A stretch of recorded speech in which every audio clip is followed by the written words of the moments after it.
How's it going, everybody, and welcome back to another video. I just wanted to share an insight that came to mind while driving here on the freeway here in sunny California. I like going home to the Philippines, and I remember having a conversation with other Filipinos here in the US who want to go home to the Philippines but find it expensive to actually come home. And we were having this nice discussion, and we came up with a collective idea. And we asked ourselves, what was actually preventing us from going home to the Philippines? And the answer was quite simple: the expense. Because if you had $2,000 to spend to travel the Philippines, would you be able to go home to the Philippines for $2,000? Or would it be best to just go to Hawaii for $2,000? Or to Hong Kong, or to Bali, or to New York, or anywhere else? And the answer that I got was, if I had $2,000 to go home to the Philippines, that would be spent on airfare. And if there were two of us going home, that wouldn't be enough. And I was like, but would that be enough for Hawaii? And the answer I got was probably not. But it would be enough for New York. And so I was like, okay, let me understand. You'd be willing to spend $2,000 to go to New York for how many days? And the answer I got was probably for 3 to 4 days. And so we broke it down: airfare, hotel, board and lodging. Well, that's hotel. Airfare, hotel accommodation, food, and other miscellaneous. That would probably be close to $2,000. Now, I remember me and Janelle, we were able to get round-trip tickets to the Philippines via Philippine Airlines for, I believe it was $599, or somewhere around $599 or $629, something like that. And I actually told the person I was speaking with, so tax included, that would be $1,300 for a round-trip ticket. Then you do Airbnb, where you spend $25 to $30 a day. And let's just say I'm there for a weekend, which means I leave Los Angeles on a Wednesday noon. I arrive in Manila on a Thursday evening, go out, hang out with friends, and then call it a weekend on Sunday, fly back to the States Sunday evening, arrive in Los Angeles Sunday evening. Possible, right? How much do you think that would cost me?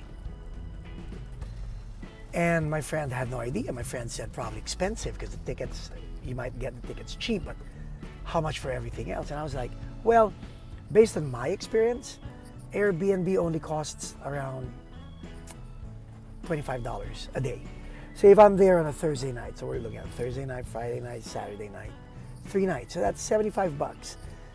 $1,300 for airfare. So that's $1,400. I'll probably pay my sister $20 a day to use her car. So that's like $60. Let's say another $100 to put gas in it while we're using it. So now I'm at $1,500. So now I still have $500 to spend on going out, watching bands, hanging out with friends, eating out with loved ones, and all that, right? And my friend goes, yeah, but you're missing one component. And I go, what is it? They're like, a lot of people are going to expect pasalubong. You know, so you can't just go home with $2,000. And while I agree with that, it's the one thing that is actually preventing more and more expats or balikbayans to go back home to the Philippines. It's sad but true. And so my friend goes, how are you going to overcome that? And I was like, easy. What if for people like us, green card or dual citizens or whatever, what if Philippine Airlines actually gave us a huge discount for airfare? And of course the answer I got was, hell no, they're not gonna do that. But what if they did? What if they did? What if instead of paying $600 for a round trip ticket, what if it was only like $300 for a round trip ticket, States to the Philippines, on a short run, which means like the duration of the ticket has to be 10 days at best or one weekend at best, right? But half the price. Would it make sense?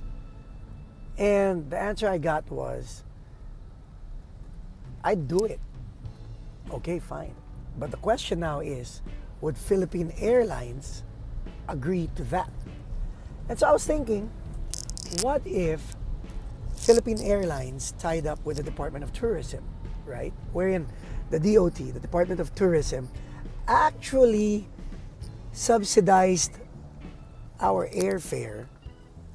So instead of people like us go to New York to spend our dollars, we actually fly to the Philippines for the weekend to burn our dollars over there. What if instead of going to Vegas, we went to the Philippines? What if instead of going to different places, we went to the Philippines? Wouldn't we be helping the Philippine economy by putting in more dollars into the economy, right? So Department of Tourism subsidizes Philippine Airlines. Philippine Airlines, in turn, passes the discount to us. We, once a month, depending on how much we can spend on a weekend, go home to the Philippines. I think it could work. Imagine a nurse in the States or anybody with a decent sized income in the States would actually think of buying a condo in the Philippines, because once a month, this person, this individual can actually go home to the Philippines and spend a weekend there with family and friends. It's an ecosystem that when put into its proper place would actually benefit the Filipino balikbayan, Philippine local business, the Philippines as a whole, and everything else. Just a thought. Well, there you have it. If you like what you just watched, please don't forget to give me a thumbs up. I'd like to read your comments in the comments field. And always make it a great day.